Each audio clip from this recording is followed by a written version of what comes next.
Hello everyone and welcome to today's video lecture. आज के video lecture में हम देखेंगे उद्यमिता की विशेषताएं एवं प्रवृत्ति माने कैरेक्टरिस्टिक्स ऑफ एंटरप्रेन्योरशिप। एंड तो वर्तमान समय में उद्योग एवं व्यवसाय के क्षेत्र में एंटरप्रेन्योरशिप की प्रवृत्ति को समझना तथा उसकी विशेषताओं को जानना अति आवश्यक है। एंटरप्रेन्योर्स की कुछ प्रमुख विशेषताएं निम्नलिखित होती हैं। तो इनकी जो कैरेक्टरिस्टिक्स हैं उनको हम पॉइंट वाइज देखते जाएंगे और जो उनका जो पॉइंट है उस पॉइंट के टॉपिक से ही आपको समझ में आ जाएगा कि इसके अंदर है क्या, उसके बारे में, उसकी कौन सी क्वालिटी के बारे में वो बताना चाह रहा है। उस पॉइंट से आपको क्लियर होता जाएगा। तो पहला जो है वो है जोखिम लेने की क्षमता माने रिस्क बेयरिंग कैपेसिटी। माने एंटरप्रेन्योरशिप के अंदर एक रिस्क लेने की कैपेसिटी होनी चाहिए ताकि वो क्या कर सके, जो आने वाले जो बिज़नेस में जो भी प्रॉब्लम्स हैं, अनएक्सपेक्टेड सिचुएशंस हैं, उनको क्या कर सके, वो ओवरकम कर सके और अपने बिज़नेस में वो पैसे को इन्वेस्ट करने के लिए भी रिस्क ले सके, जो कि सबसे बड़ा रिस्क होता है एंटरप्रेन्योर में। फिर उसके बाद है एबिलिटी टू इनोवेट माने नव प्रवर्तन करने की योग्यता होनी चाहिए। उनके बाद इनोवेशन करने की क्षमता होनी चाहिए। माने देन थर्ड है भावी घटनाओं को सही पूर्व अनुमान लगाने की क्षमता माने capacity to correctly forecast the uncertainty. माने फ्यूचर में होने वाली समस्याओं को क्या करना चाहिए, उसे उसका प्रिडिक्शन करना आना चाहिए। फोरकास्ट करना, भविष्यवाणी करना आना चाहिए। फोरकास्ट करना आना चाहिए उसे, कि उसे भविष्य में किस टाइप की प्रॉब्लम्स का सामना कर सकता है, उसके बारे में उन्हें नॉलेज होना चाहिए। क्रिएटिव एक्टिविटी होनी चाहिए। फोर्थ जो है उसकी क्रिएटिव एक्टिविटी होनी चाहिए। मैंने उसका जो सोचने समझने का जो क्षमता है वो एक क्रिएटिव वे में होना चाहिए ताकि वो क्या कर सके, अच्छे से अच्छे प्रोडक्ट को मार्केट में क्रिएटिव वे में प्रोड्यूस करके ला सके। देन उसके बाद फिफ्थ जो है बिजनेस ओरिएंटेड टेंडेंसी होनी चाहिए। मैंने व्यवसाय को अभिमुखी प्रवृत्ति होनी चाहिए। यहाँ पर हम क्या देखते हैं, उसके एंटरप्रेन्योरशिप के साथ उसके जो बिज़नेस की जो नेचर जो होती है वो बताती है कि उसे किस टाइप का बिज़नेस करना चाहिए, कैसे कैसे नए नए उद्योग धंधे को चलाने के लिए उसे किस टाइप के बिज़नेस ओरिएंटेड उसकी थिंकिंग होनी चाहिए। देन उसके बाद सिक्स्थ जो है रिजल्ट ओरिएंटेड बिहेवियर होना चाहिए। माने उसको हमेशा से लक्ष्य की प्राप्ति हेतु योजनाओं को बनाना चाहिए और उसका जो बिहेवियर है वो यही होना चाहिए कि वो कैसे भी हो, उसका जो टारगेट है, उसका जो रिज़ल्ट है वो कैसे भी वो लाए, है ना। तो फ्यूचर को देखते हुए फ्यूचर में होने वाले कार्यों और ट्राई को करे, हमेशा ऐसा उसका प्रयास ऐसा होना चाहिए कि वो हमेशा फ्यूचर में जो भी टारगेट उसने सेट करके रखा है अकॉर्डिंग टू द प्रोजेक्ट वो उसे अचीव करे एनी हाउ। तो ये उसकी रिजल्ट ओरिएंटेड बिहेवियर होनी चाहिए। देन उसके बाद है उद्यमिता एक अंत प्रेरणा है। माने एंटरप्रेन्योरशिप इज एन इंट्यूशंस। इसमें इसकी एक अतिरिक्त शक्ति होती है उसके उस एंटरप्रेन्योर के अंदर, जो क्या कर सकता है, डिफरेंट डिफरेंट रिस्क को कैपेसिटी होनी चाहिए उसके अंदर रिजल्ट ओरिएंटेड होना चाहिए, वो काफ़ी क्रिएटिव होना चाहिए, इनोवेटिव होना चाहिए। तो इस टाइप के जो भी क्वालिटीज़ है उसके अंदर होनी चाहिए।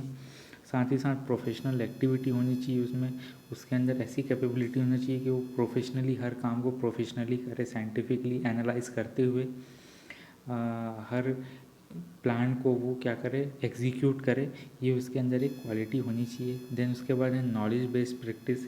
माने वो datas and facts and figures के बेसिस पे क्या करे, अपने डिसीजन ले और अपने प्रोजेक्ट को क्या करे, इस्टेब्लिश करे। देन उसके बाद it's not a personality trait but a behaviour. यह व्यक्तिगत लक्षण नहीं वरन आचरण होना चाहिए। माने उसकी पर्सनालिटी में एक एंटरप्रेन्योरशिप की जो इमेज है वो एक मिरर की तरह नज़र आनी चाहिए।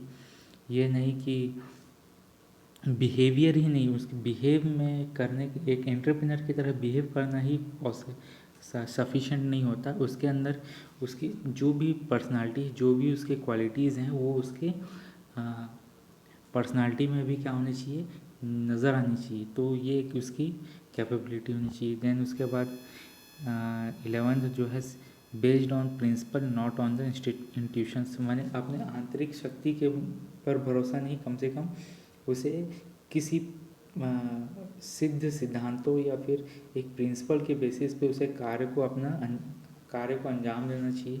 मैंने अपने इस एंटरप्राइजेस को स्थापित करने के लिए उसे प्रिंसिपल को फॉलो करना चाहिए, ना कि इंस्टीट्यूशन को फॉलो करना चाहिए अपने अंदर के। देन उसके बाद है डिसीजन मेकिंग एक्टिविटी। उसे हमें निर्णय लेने की एक्टिविटी या निर्णय लेने के या फिर डिसीजन लेने की क्षमता होनी चाहिए कि वो सही समय में सोच विचार कर प्लान कर अपने प्रोजेक्ट को न्यू वे में जनरेट करने के लिए या न्यू वे में करने के लिए वो कर सके, डिसीजन ले सके। और उसमें रिस्क लेने के लिए भी डिसीजन लेना होता है, तो वो डिसीजन मेकिंग एक्टिविटी उसके अंदर होनी चाहिए या डिसीजन लेने की उसके अंदर क्षमता होनी चाहिए।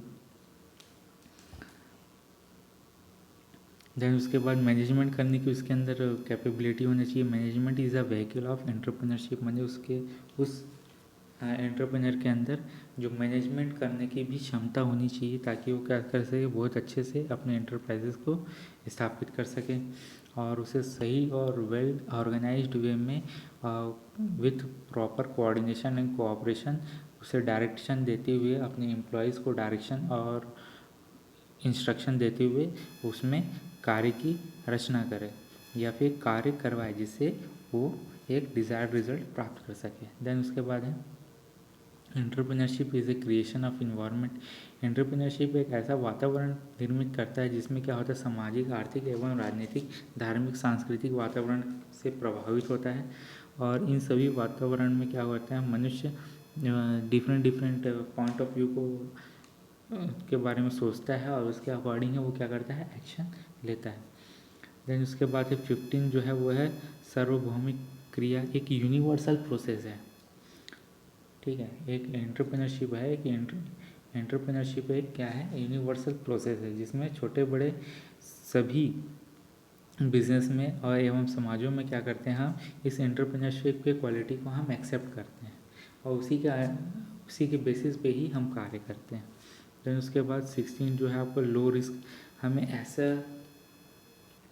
डिसीजन लेना चाहिए, ऐसे प्लान बनाने चाहिए प्रोजेक्ट से रिलेटेड, एंटरप्राइजेस की स्थापना से रिलेटेड, जिसमें हमें नुकसान कम हो, लो रिस्क हो, माने ज़्यादा नुकसान ना हो। भले हम रिस्क लेने की हमारी कैपेबिलिटी होनी चाहिए, लेकिन ये नहीं कि पूरा बिना सोचे समझे हम डिसीजन ले रहे हैं और हमें लॉस ही लॉस हो रहा है, ऐसा नहीं होना चाहिए। आप डिसीजन लीजिए, रिस्क लीजिए, लेकिन इतना भी नहीं लीजिए कि आपको घाटा हो। तो ये एक उनके अंदर क्षमता होनी चाहिए। और साथ ही साथ ये भी ध्यान होना चाहिए कि अगर हम कोई रिस्क ले रहे हैं तो इससे किसी भी समाज में किसी भी प्रकार की प्रॉब्लम ना हो।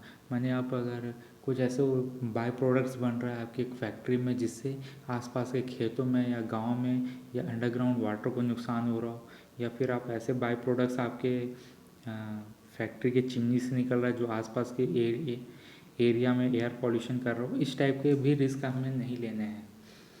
इसके बाद है उद्यमिता स्वाभाविक नहीं वरन एक अर्जित कार्य है। It is not a natural but an achieved work. Entrepreneurship जो है वो क्या है, काम करके रिजल्ट पाने वाली बात है, एक एक्सपीरियंस गेन करने वाली, स्किल गेन करने वाली बात है, ना कि ये नेचुरल होता है। नेचुरली कभी किसी के अंदर एक एंटरप्रेन्योरशिप की बिहेवियर या कैरेक्टरिस्टिक्स नहीं आ सकती। ये सिर्फ कब आ सकता है, जब आप उस पर कार्य निरंतर कर रहे हैं और उसके आचरण को स्टडी कर रहे हैं, उसके स्किल कर रहे हैं, उसे यूज़ कर रहे हैं। उसके बेसिस पे ही आपके अंदर क्या आ सकती है, वो डिसिप्लिन आ सकता है, वो रिस्क टेकिंग कैपेबिलिटी आ सकती है, डिसीजन मेकिंग कैपेबिलिटीज़ आ सकती है। It's not a natural, it's an achieved work जो आप समय के साथ सीखते चले जाते हैं। देन रिजल्ट ऑफ चेंज, मैंने आपको हमेशा कुछ ट्रेडिशनल वे में करने की ज़रूरत नहीं है। आप हमेशा कुछ ऐसी चीज़ों को भी कर सकते हैं जो क्या हो, सामाजिक हो, राजनीतिक हो, वैज्ञानिक हो, तकनीकी तौर पे क्या हो, आपके परिणाम को, आपके रिजल्ट को क्या कर सके, चेंज कर सके, है ना।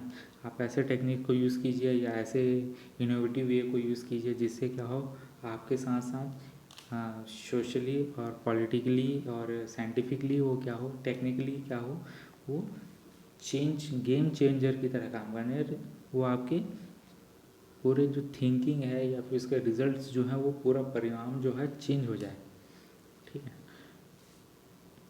उसके बाद है क्रिएशन ऑफ रिसोर्सेज। हमें हमेशा ऐसे रिसोर्सेज का खोज करना चाहिए या फिर ढूंढना चाहिए जो रिसोर्सेज कभी अनऑर्गेनाइज है, लेकिन हम उसे ऑर्गेनाइज कर लें और उसे मैनेज कर लें तो हम उससे यूज़फुल प्रोडक्ट बना सकें। तो हमें उस टाइप के रिसोर्सेज जैसे होते हैं ह्यूमन रिसोर्सेज हो गए, आपका मटेरियल रिसोर्सेज हो गया, मटेरियल में ओर्स हो गए, नेचुरल मटेरियल्स जो अवेलेबल होते हैं वो हो गए। तो इन सब रिसोर्सेज का हमें क्या करना है, प्रॉपर यूटिलाइजेशन करके एक यूज़फुल प्रोडक्ट बनाना होता है। देन उसके बाद है व्यक्तित्व रूपांतरण प्रक्रिया, मैंने प्रोसेस ऑफ आइडेंटिटी ट्रांसफॉर्मेशन। यहाँ पर क्या होता है, इन सब चीज़ों के बाद क्या होता है, एक यहाँ पर जैसे दिया हुआ है इसमें आप इस पैराग्राफ में देखेंगे कि एंटरप्रेन्योरशिप केवल किसी नए कार्य अथवा व्यवहार को अपनाना ही नहीं, यह व्यक्तित्व का रूपांतरण है जिसके द्वारा एक नई पहचान स्थापित की जा सकती है। तो यहाँ पर क्या है, एंटरप्रेन्योरशिप ना कि हम नए तरीके से कार्य कर रहे हैं, इनोवेटिव कार्य कर रहे हैं, क्रिएटिव कार्य कर रहे हैं, या रिस्क टेकिंग एबिलिटी है हमारे अंदर, या डिसीजन मेकिंग एबिलिटी है तो हम एंटरप्रेन्योर हैं, ये नहीं।